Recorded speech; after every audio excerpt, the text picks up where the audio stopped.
Budget जो है अगले हफ्ते पेश होने जा रहे हैं। शहबाज आना साहब, इस बात में अब ज़रा कंफर्म कर दीजिए, IMF की फैसिलिटेशन से बनने वाला जो बजट है, नए टैक्स लग रहे हैं या वो लोग जो ऑलरेडी टैक्स दे रहे हैं उन्हीं पे टैक्स मजीद लगेगा? क्या है चैटर इस्लामाबाद में इस वक्त? जी बहुत शुक्रिया मिस मारिया। दो तीन ज़रा मैं वजाहतें दे दूँ। एक तो ये कि IMF की फैसिलिटेशन से ये बजट नहीं बन रहा, हुकूमत की फैसिलिटेशन से IMF बजट बना रहा है। तो ताकि रिकॉर्ड की दुरुस्तगी के लिए आवाम को पता चले कि खाका कहीं और से बन के आता है, फिर उसके बाद टीम आती है, वो उस खाके के मुताबिक चीज़ों को ढालती है। लेकिन उसके बावजूद भी जहाँ पे हुकूमत ने किसी को रिलीफ देना हो तो देती है। और दूसरा जो आपने फाइनेंस मिनिस्टर मोहम्मद औरंगजेब साहब का एक उनका वीडियो क्लिप आपने दिखाया, उसमें एक चीज़ उन्होंने बड़ी वाजे कर दी है कि अवाम के ऊपर जो टैक्सों का बोझ है वो पड़ेगा। ये तो उन्होंने कह दिया, उन्होंने कहा कि हम कम से कम डालने की कोशिश करेंगे। तो जो कॉन्टेक्स्ट है और जो उसका ओवरऑल खदोखाल होगा अगले बजट का, वो तो क्लियर हो गया। अब क्या नए टैक्सेस लगेंगे, नए टैक्सेस नहीं लगेंगे, अब ये एक टेक्निकल बात होती है जी कि हमने कोई नया टैक्स नहीं लगाया। लेकिन अगर हुकूमत ने, जो कि अभी अंडर कंसिडरेशन भी है, इंपोर्ट्स कुछ हो रही हैं जो उसके ऊपर टैक्स रेट में इजाफा कर दिया जाए, हुकूमत उसको नया टैक्स तो नहीं कहेगी, लेकिन टैक्स का बोझ तो आवाम के ऊपर पड़ गया। जो इंपोर्ट के ऊपर विद होल्डिंग टैक्स भी है, वो जो इंपोर्टर है, चाहे वो इंडस्ट्रियल इंपोर्टर है या कमर्शियल इंपोर्टर है, वो तो अपनी जेब से नहीं देता, वो तो कीमत में उसको बिल्ट इन करके आपसे वसूल कर लेता है। इसी तरीके से अगर किसी और जगह पे कोई जो सेल्स टैक्स का रिजीम है, किसी जो फास्ट मूविंग कंज्यूमर गुड्स हैं, उसका टैक्स कोड चेंज हो जाता है तो लोगों पे टैक्स का बोझ बढ़ेगा। फिर जो आपकी हाइब्रिड व्हीकल्स है, अगर उसके ऊपर कुछ चेंजेस आती हैं तो टैक्सेस का बोझ पड़ेगा। अब एक जो चीज़ अगर आप मुतवातिर देख रही हैं, पाकिस्तान शायद उन चंद ममालिक में होगा जहाँ पे हर साल जो आपके टैक्स के कवानीन हैं उसमें होल सेल तब्दीलियाँ आती हैं। यही वजह है कि पाकिस्तान के अंदर सरमायाकारी वो नहीं आ रही। जो गैर मुल्की सरमायाकार और हमारे के लोकल इन्वेस्टर भी है, वो कंसिस्टेंसी देखता है पॉलिसी की, कि अगर वो पाकिस्तान में इन्वेस्ट कर रहा है, लोकल या फॉरेन इन्वेस्टर, वो देखता है कि अगले 5 साल या 10 साल जो टैक्स का रेट है वो क्या होगा, जो भी जिस सेक्टर में भी वो आता है, सेल्स टैक्स का क्या रेट होगा, इंपोर्ट के ऊपर आप क्या कर रहे हैं। तो वो जो 1% भी जो कमी बेशी होती है ना टैक्स रेट के अंदर, वो उनका सारा निजाम का बेड़ा गर्क कर देता है। इवन के जो सैलरीड क्लास है उसके ऊपर भी जब टैक्स का बोझ बढ़ता है, अगर वो कॉर्पोरेट सेक्टर के एम्प्लॉइज हैं सैलरीड क्लास, तो वो फिर उधर जो बोझ है वो कंपनी के ऊपर पड़ता है, क्योंकि लोग डिमांड करते हैं कि हमारी तनख्वाह में इजाफा किया जाए। तो ये वो सारे फैक्टर्स हैं जिसकी वजह से आज ना पाकिस्तान में सरमायाकारी हो रही है। आप नेगेटिव 1/3 आपकी इन्वेस्टमेंट है, फॉरेन डायरेक्ट इन्वेस्टमेंट जो है, हमारे टैक्स में रेट्स में इजाफा कर करके नौबत यहाँ पर पहुंच चुकी है कि टैक्स शॉर्टफॉल में हर महीने इजाफा ही हो रहा है। उसके साथ अगर आप देखिए, अगर टैक्स शॉर्टफॉल में इजाफा हो रहा है, इन्वेस्टमेंट नहीं आ रही, तो फिर बजट पीछे क्या कहानी रह जाती है? क्या बजट पीछे ये कहानी रह जाती है कि हमने IMF को खुश करने के लिए जो प्राइमरी बजट सरप्लस 2800 अरब रुपए का एक हदफ तय कर लिया है, और FBR का जो हदफ है वो 15,264 अरब रुपया तय कर लिया है, उस नंबर्स को पूरा करने के लिए पूरी मशीनरी लग जाए, बगैर ये देखे हुए कि लोगों के ऊपर क्या इंपैक्ट पड़ रहा है, बगैर ये देखे हुए कि जो सेल्स हैं ईद के दौरान वो कितनी गिर गई, जिसके ऊपर अब सर्वेज आ चुके हैं, बगैर ये देखे हुए कि लोगों की जो कॉस्ट ऑफ लिविंग है वो कितनी बढ़ गई है और परचेजिंग पावर जो है कितनी कम होगी। फ्रैंकली इस किस्म की जो चीज़ें हो रही हैं, उसके बाद अब बजट के अंदर जो एक कभी इंटरेस्ट होता था कि कोई पॉलिसी डायरेक्शन आएगी, वो अब खत्म होता जा रहा है। अब ये नंबर्स के साथ ट्वीक करते हैं, रेट्स के साथ ट्वीक करते हैं, जिसका एंड रिजल्ट ये होता है कि ना टारगेट्स अचीव होते हैं और ना ही अवाम को कोई रिलीफ मिलता है। अभी मैं पढ़ रही थी ये यूसुफ ज़हर साहब ने जो आर्टिकल लिखा है फ्राइडे टाइम्स में, उन्होंने बड़ी अहम लाइन लिखी, मैं उसको कोट इसलिए कर रही हूँ क्योंकि शायद उनको लगता है कि अभी भी जो हुकूमत है वो कहीं इंटेंट शो कर सकती है। यूसुफ साहब आपने लिखा है कि आने वाला बजट महज मालियाती दस्तावेज नहीं है, ये पाकिस्तान की सियासी मईशत की इस्लाह के लिए मौजूदा हुकूमत की मर्जी और नीयत का इम्तिहान है। तो ये हुकूमत इम्तिहान तो बार बार हमें हर साल अपनी नीयत भी बता रही है, अपनी मर्जी भी बता रही है। यूसुफ साहब जी, आपने सही उसका इस तरह इशारा किया, इम्तिहान तो है, लेकिन मसला ये है कि हर मरतबा हुकूमत इस इम्तिहान में फेल हो जाती है। तो सवाल ये कि इस मरतबा भी फेल होगी, मेरी समझ में आता है कि यकीनन इस दफ़ा दोबारा फेल होगी। मसला ये है कि जो डिस्कशंस होते हैं हमारे पब्लिक डिस्कोर्स में बजट के मुतालिक, बजट को एक बहुत ज़्यादा एक मैकेनिकल या अकाउंटिंग एक्सरसाइज समझा जाता है।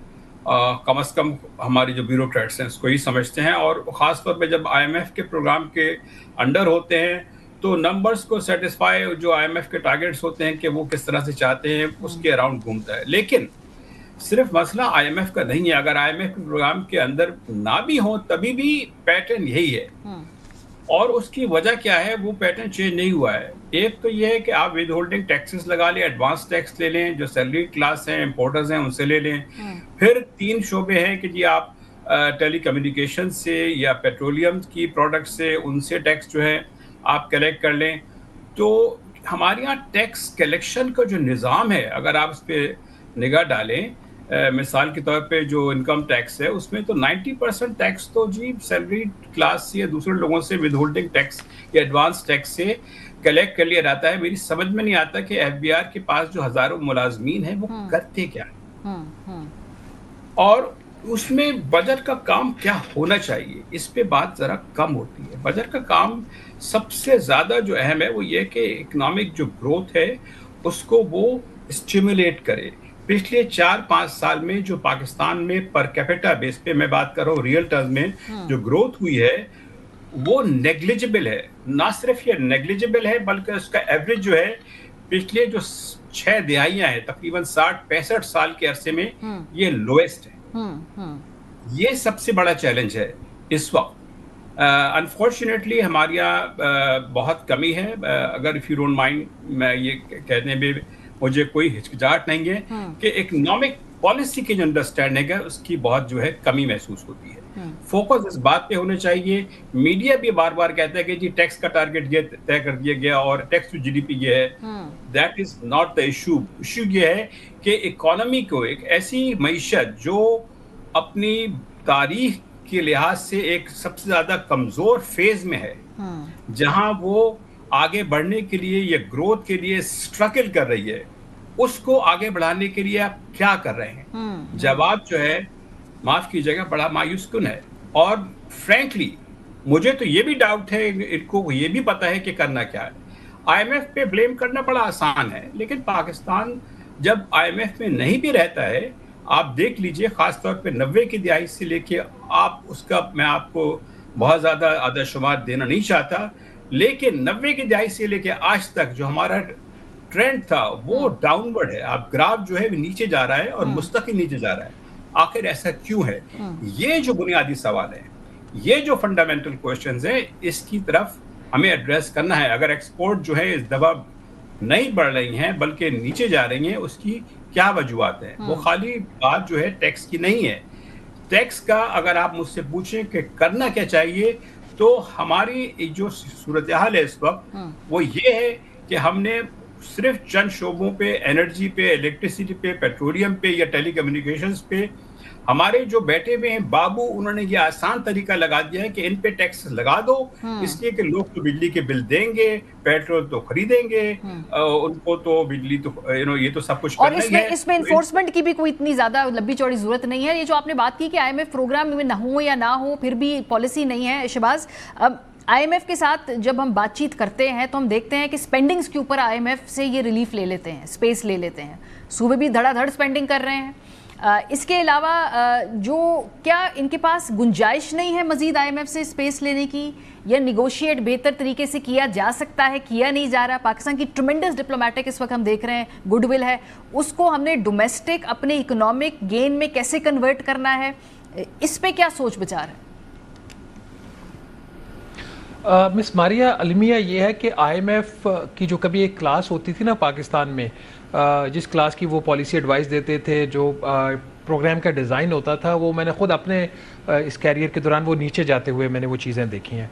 अब आईएमएफ का फॉर एग्जांपल अभी जब पिछले चंद दिन पहले हमारी एक बैकग्राउंड में एक ऑफ द रिकॉर्ड एक डिस्कशन हुई फंड्स के लोगों के साथ, तो सैलरीड क्लास का जब उस हवाले से बात हुई तो उन्होंने कहा जी कि हमें कोई इतराज़ नहीं है, आईएमएफ को इस पर क्या इतराज़ होगा अगर गवर्नमेंट कहीं से कोई टैक्स रिलीफ देना चाहती है, लेकिन वो कह रहे हैं कि दूसरी किसी और जगह पे टैक्स लगाकर आप वो रिलीफ पूरी करें। आप मुझे बताइए ये क्या मंतिक बनती है कि जब तक एफबीआर अपनी एफिशिएंसी इंप्रूव नहीं करेगा, हुकूमत इस काबिल नहीं होगी ओवरऑल कि अपने वो जो टैक्स के जो महसूलात हैं वो बढ़ाए, तो आप सैलरीड क्लास को मारते रहेंगे। क्या उस जगह के ऊपर आईएमएफ ये नहीं कह सकता था कि हुकूमत उसके बदले में अपने गैर जरूरी अखराजात काटे, वहां से वो स्पेस क्रिएट करे और सैलरीड क्लास को टैक्स की रिलीफ दे दे? तो कभी जो आईएमएफ होता था आज वो आईएमएफ नहीं है। और ये बड़ी एक शिद्दत से ये बात महसूस हो रही है, जो क्वालिटी ऑफ एडवाइस है ना IMF की, वो अब वो भी कॉम्प्रोमाइज हुई है, जहां पे ओवरऑल पाकिस्तान के अंदर इकोनॉमिक पॉलिसी मेकिंग कॉम्प्रोमाइज हुई है। एक तो ये चीज, दूसरा जो टैक्स आप अखराजात की बात करें, कोई बात ही नहीं करने के लिए इस पे तैयार। हुकूमत ने कौन सा खर्चा अपना कम किया, हुकूमत बता दे।